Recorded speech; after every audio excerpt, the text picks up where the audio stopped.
बा। अरे थोड़ा सा मौसम यार खराब चला था हमरे के यहाँ, बाकी वो ठीक है बाड़ी। हाँ ठीक बाड़ी, ठीक बा, बाद में बात करी जाए। आओ भैया।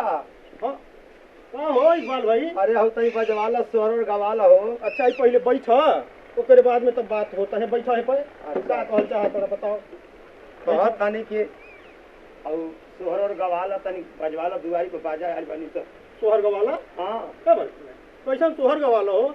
अरे सोहर वहाँ होला जहाँ लइके फैके भइल रहल नया, वहाँ सोहर होला। तू कहत सोहर गवाला? अरे मर्द तोहर कई साल हो गए, अभी बियाह भइले गौना भइले, अभी लइको नहीं भइल। नहीं भइल केहू का करे, अभी तो नहीं भइल केहू का करे। एमे कौन तरह का करता हो, अभी लइका नहीं भइल। एजा से लइका का बियाह होता साल भर में लइका हो जाता। अरे सब पर ए ओ बड़ा मर्द बनता। अच्छा ये का इकबाल भाई का हाल बा? सब बढ़िया था। आईनी सोहर आईनी सोहर का ए हां हमर लइका भइल बा।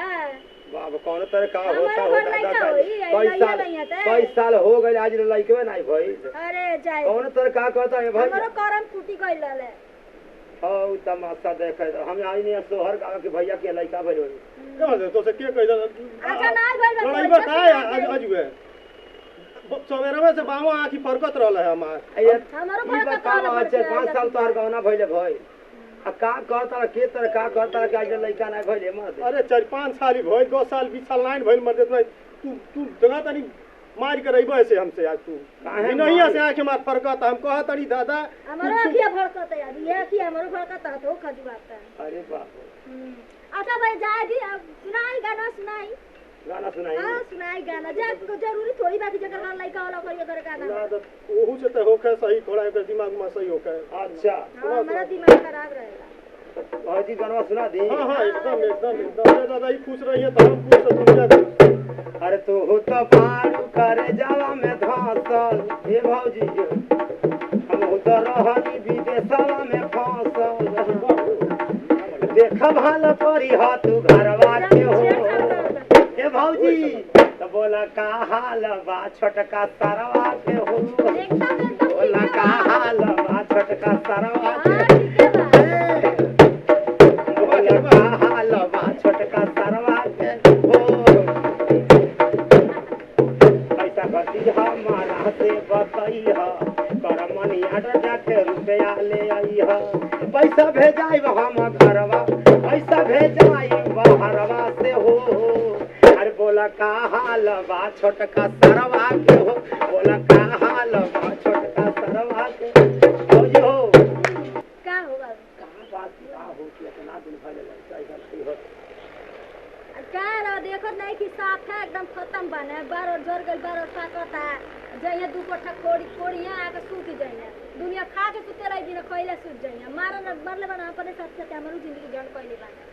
तो कोनो दवाई भाई नहीं कराई आ का हम दवाई कराई मेरा रुक हम कहां जाए दवाई कराई? मरद दिया कि हम मरद हई। हम कहां जाए? लाज शर्म नहीं है मेरा, लाज नहीं लगला। हम कहां जाए कौन की से डॉक्टर से दवाई कराए? अच्छा तो हम भैया हमारे गांव में जन बाने दवाई देले। अच्छा हम चलो तो हर दवाई बढ़िया से कराए तानी लइकवा काहे नहीं हो। हां जब तो सुनी लेहला तो का धई दे खोद तड़ वही में मर्दवा तू नहीं। अरे के बाटे ले चल के मिलवावो। हम बताओ कि हमरियो मुंह चंदन लगे लेके जान बाणे हमारे गांव में देखा। हां खूब बढ़िया से दवाई हो जाई मर्द काहे जल्दी ले चला। देखा तड़ा न के तर के चढ़ जाती है कपड़े पर एकदम से। नहीं तो हम लिया चलते हैं तो चलो दवाई ऐसा बात बात लिया जाए यार। जन के 400 लोगी खुद हम देबे कराई दवाई या हमरो अचरा भरे आ रे आई है पूरा नगरिया फवरिया लिया के बजवा आई तब देखी ओम के तरह हम ठुमका लगावत हई। हां इकबाल भाई अरे हो जा कि हम चलो चंदन लग जा। भैया इकबाल भैया यही पे तनियो गाना सुना दे या ब्राउड गाना। हां एक और सुना दे तनी सा। और सुनाइए एकदम हो गई तनी तनी तो अरे और बतिया से लगा था उम्मीद का किरण जागल बा। एकदम होई लइका काहे नहीं होई एकदम होई। दवाई होई बढ़िया से तो लइका नहीं नहीं होई त का करब चलता रह हम नहीं। अरे नहीं जरूर लइका होई। हां एक बाल एगो कलकार भइल दुनिया में बहुत प्रचार भइल। एक बाल एगो कलकार भइल दुनिया में बहुत प्रचार भइल।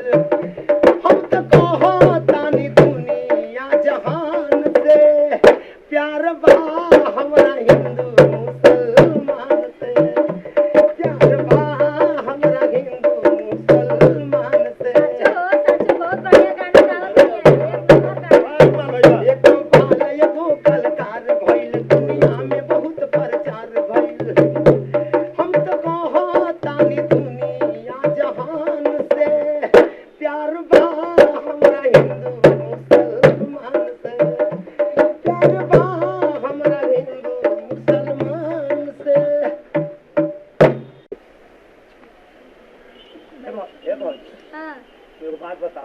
बोली के सोठी हरे दो न अच्छा वे पीहे फिर उनके आ जाइए थी ताकत हाँ हाँ एकदम ताकत हो जाए हो तो टटिया फाड़े लग जाए टटिया फाड़े लगी हाँ सचो सच्चो हो तू दो न तो सोठी हरे दो अबे देखो न हाँ टटिया मतलब साफ है एकदम फेंकू रहो बनी का जाई पहले दवाई कराई हम तोहरा जाना तानी तोहरा से कुछ ना है ना उखड़े के ना फरियाए के खाली गाँव भरी जोरा पीटे का